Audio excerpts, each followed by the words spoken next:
আসসালামু আলাইকুম। Hello everyone, সবাই কেমন আছো? আশা করি আল্লাহর অশেষ রহমতে সবাই অনেক ভালো আছো। আলহামদুলিল্লাহ আমি অনেক ভালো আছি। আজকে আমি তোমাদেরকে দেখাবো লইট্টা শুটকি দিয়ে আমি কলমি শাক রান্না করব। তা তোমরা দেখতে থাকো আমি কিভাবে এই রান্নাটা করি। এই রান্নাটা খুবই মজা। আমি বাজার থেকে 2 আটি শাক নিয়ে আসছি, কলমি শাক 20 টাকা দিয়ে আর কি। তো 20 টাকার শাক দিয়ে যে মানে এত মজাদার একটা রেসিপি হবে তা ভাবাই যায় না। তো দেখো আমি কিভাবে এই রান্নাটা করি, দেখতে থাকো। আমি কলমি শাক কেটে কেটে পরিষ্কার করে নিয়েছি আর কুচাও করে নিব। এখানে হচ্ছে লইট্টা শুটকিটা আমি ধুয়ে পরিষ্কার করে নিয়েছি।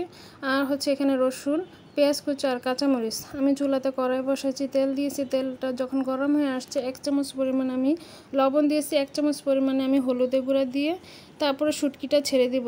আর হলুদের গুঁড়াটা দেওয়ার কারণ হচ্ছে যাতে শুটকিটা কালার সুন্দর আসে আর শুটকিটা যাতে মানে গ্রান হয়, এজন্য তেলে দেওয়ার কারণ আর কি। তেলে হালকা ব্রাউন কালার করে ভাজবো। তো ব্রাউন কালার হয়ে আসলে তার মধ্যে আমি পেঁয়াজ কুচাটা ছেড়ে দেবো।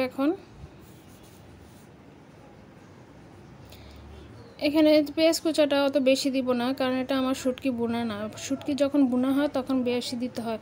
এখানে 1 চামচ পরিমাণে আমি আদা রসুন বাটা দিয়েছি আর 1 চামচের থেকে একটু কম মানে হাফ চামচের মতো লবণ দিয়েছি। দেওয়ার পরে একটু নাড়াচাড়া করে তার মধ্যে আমি অন্যান্য যা মশলা দেওয়া দরকার তা দিয়ে দিব।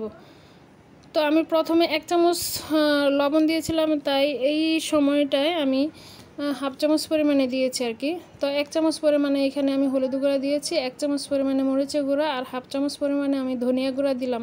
তো দেওয়ার পর আমি একটু নাড়াচাড়া করে পানি দিব কষানোর জন্য।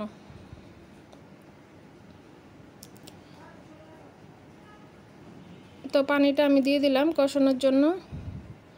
আমার যখন শুটকিটা কষানো হয়ে আসবে তখন তার মধ্যে আমি 1 কোষে রসুনগুলো দিয়ে দিব আর কি। রসুনটা দেওয়ার কারণ হচ্ছে মানে দেখতেও সুন্দর লাগে আর খেতেও খুব মজা লাগে আর কি। তো ঈদের কোরবানি ঈদ বলে কথা, সবসময় গরুর মাংস ভালো লাগে না, তাই আজকে আমার ঘরে আয়োজন ছিল নিরামিষ আর লইট্টা শুটকি দিয়ে মানে কলমি শাক রান্না। তো দেখো আমি এই কলমি শাকটা অনেকটাই রান্না হয়ে আসতেছে। তো আমি এই শাকটা দিয়ে দিলাম, কাঁচামরিচটাও দিয়ে দিলাম। মাশাআল্লাহ দেখতে অনেক সুন্দর একটা কালার আসছে, তা আসলে মোবাইলে তোমাদেরকে দেখাতে পারলাম না। তো যারা যারা আমার ভিডিওটি দেখো কিংবা প্রথম দেখতেছো তারা অবশ্যই সাবস্ক্রাইব করে নিও। আর নতুন নতুন ভিডিও পেতে হলে আমার এই ইউটিউব চ্যানেলটি সাবস্ক্রাইব করে দিও, লাইক দিও আর পাশে থাকা বেল বাটনটি চাপ দিও। তাহলে আমার যত মানে ভিডিও তার সঙ্গে সঙ্গে পেয়ে যাবে তোমরা। আর ভালো ভালো কমেন্টস করো, আমি তোমাদের কমেন্টসের উত্তর দিব।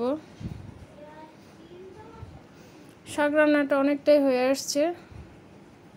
আর সবশেষে আমি একটু জিরা গুঁড়োটা দিব। কেউ যদি না খায় তাহলে না দিতে পারে, কোনো সমস্যা না। আমার মানে ঘরে খাওয়া হয়, এই জন্য আমি জিরা গুঁড়োটা সবসময় ইউজ করি, মানে খাবারের সাথে দেই। তো মাশাআল্লাহ অনেক সুন্দর একটা কালার আসছে আর শাকটাও রান্না হয়ে গেছে। আজকে আমার ঘরে আয়োজনই ছিল শুটকি দিয়ে কলমি শাক রান্না আর হচ্ছে লাউ নিরামিষ, তা মুগ ডাল দিয়ে রান্না করেছিলাম।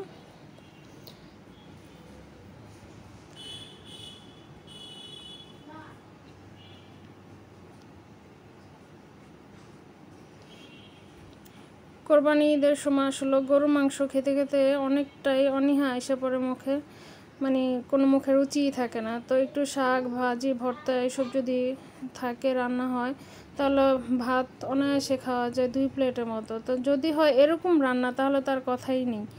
তো দেখো আমার রান্নাটা সম্পূর্ণ কমপ্লিট হয়ে গেছে। আর আমিও আজকে নিরামিষ করছি, সেটাও কিছুটা মানে দেখালাম। তো দেখো আমার নিরামিষটাও হয়ে গেছে। এখানে আমি নিরামিষটাও ফোড়ন দিয়ে দিব।